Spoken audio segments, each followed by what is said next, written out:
Beniamino Boscolo Capponi, in occasione di quest'ultima mareggiata che ha toccato fortemente le coste del nostro litorale, porta la solidarietà di Forza Italia agli operatori balneari,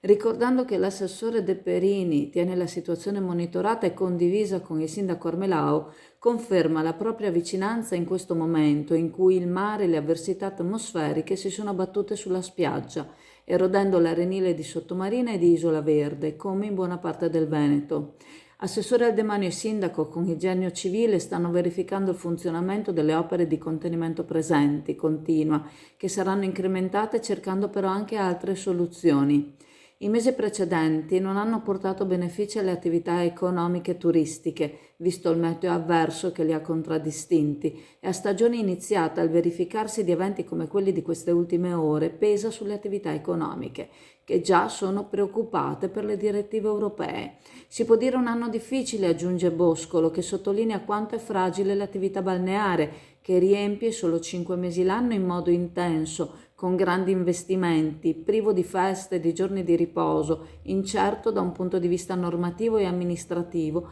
e in cui si lavora per quasi un anno intero per vedere un rientro economico per solo qualche mese.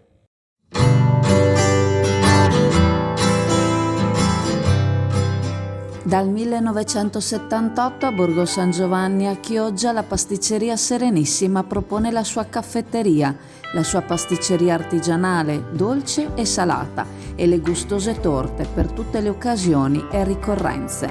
Gusta la tua colazione alla pasticceria Serenissima con la sua selezionata caffetteria e le sue brioche artigianali. Pasticceria Serenissima a Borgo San Giovanni a Chioggia.